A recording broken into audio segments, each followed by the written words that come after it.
Who doesn't hate audience participation? You? What's your name? Phoebe.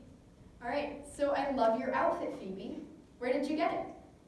Forever 21 in Walmart. We'll talk about Forever 21. Because we all get our clothes from stores, right? That's how it works. That or we make them at home.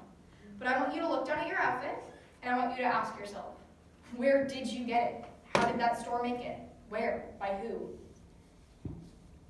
Good on You, a blog used by Emma Watson that recommends ethical and sustainable clothing, says that fast fashion is, quote, cheap, trendy clothing that samples ideas from the catwalk or celebrity culture and turns them into garments in high street stores at breakneck speed. It sounds great at face value, right? But in taking a closer look, you can see how terrible this practice really is. These brands make cheap, unsustainable clothes. This usually includes children working for 13 cents an hour, cotton with lots of pesticides, and egregious labor violations. It's a terribly common practice, and many of the brands we love are taking part in this. Forever 21, a popular clothing brand that recently went out of business, uses unsustainable fabrics and doesn't pay their workers a living wage. Workers are paid less than $4 an hour in most cases, and they don't have safe conditions either.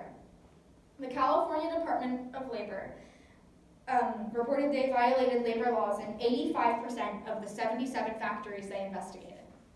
Misguided pays workers less than half of minimum wage. And Urban Outfitters do not pay adequately either, and they use unsustainable fabrics. Zara's workers aren't paid enough either. Under 25% of their factories pay a living wage. H&M has been involved in multiple controversies around human rights, and they have faced allegations of neglect to workers, and its practices and sustainability have been questioned. Reports of H&M using child labor in Myanmar, Bangladesh, and Cambodia have surfaced recently, and New Look and Sports Direct have also had child labor allegations in Myanmar. The Gap has allegedly employed children as young as 8 years old, and many of their workers are paid, they work 16-hour workdays. Nike has also had child labor allegations and has threatened to shut down factories trying to unionize. Our money can go to other places. Some brands that are trying to reduce fast fashion are Banana Republic, which announced new goals to become more sustainable and to end fast fashion. They aim to have sustainable cotton and fabrics by 2023 and reduce water and chemical footprints by 2025. Old Navy announced plans to make their cotton more sustainable and to save water, both by 2022. Able works with communities all over the world trying to gain more workers' rights. Another reason why fast fashion is so bad is its detriment to the environment. Without change, the fast fashion industry, or the fashion industry as a whole, could use a quarter of the world's carbon budget. The textile industry is almost as bad as the oil industry in its detriment to the environment. The greenhouse gas emissions from textile factories currently stands at 1.2 billion annually. And that's more than all of the international flights combined, as well as maritime shipping, according to the National Journal of Climate Change. The fashion industry makes up 10% of the global carbon emissions and could rise to more than 60% by 2030, according to the UNFCCC. Most of the ingredients in the cocktail of fast fashion are 95% viscose and 100% polyester, both products that fill our landfills and end up hurting our planet. The fashion industry produces about 60 tons of garments a year. It could reach up to 100 million by 2030, most of which are cotton and polyester. Studies show that one polyester t-shirt produces 262% more CO2 than a cotton counterpart. By using less polyester and increasing the use of cotton, Pulse of the Fashion Report 2018 says we can reduce toxic production by 90%, reduce energy usage by 60%, and offer up to a 4 negative % dip in emissions. 10.5 million tons of clothes go into landfills each year. That's 30 times heavier than the Empire State Building.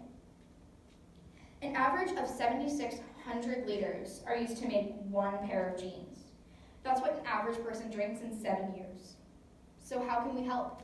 How can we reduce our carbon and water footprints? Extending the life of a clothing item can reduce both carbon and water footprints by 20 to 30%. Be picky. Save up for good quality clothing that will last a long time. You could go on a shopping fast, which may be hard, but it will benefit you in the long run. Choose a period of time, whether that be a week or 6 months or a year, and stick to not buying any clothes and see how that affects your wallet or your closet. Wearing jeans for 10 days, as long as they're not disgusting, can reduce water usage by 77%. Washing clothes less and hanging them dry is better for your clothing, extending its life, and it's better for the planet. Thrifting and giving away your clothes can help you stay away from fast fashion, and it can save you money. Only 15% of unwanted clothes, as of 2017, are given to secondhand stores. You can also invest in a good quality capsule wardrobe, which is a closet that consists of about 30 items to wear. You should start with the basics, whether that be a white or black t-shirt and jeans or leggings, and make sure it's sustainable and it comes from an ethical source. Try to invest in trans-seasonal wardrobes, which are wardrobes that you can wear mostly all year long. The fashion industry needs to make major reforms if we want to keep our planet alive and healthy. It's more important now than ever to make sure we choose ethical, environmentally friendly brands and to hold companies accountable for the damage they're doing. Our climate, home, and planet may be at stake. I want you to look down at your outfit again. I want you to ask yourself that question. Where did I get my outfit? Choose ethical. Hold companies accountable. Protest. Use your voice. Change will be made.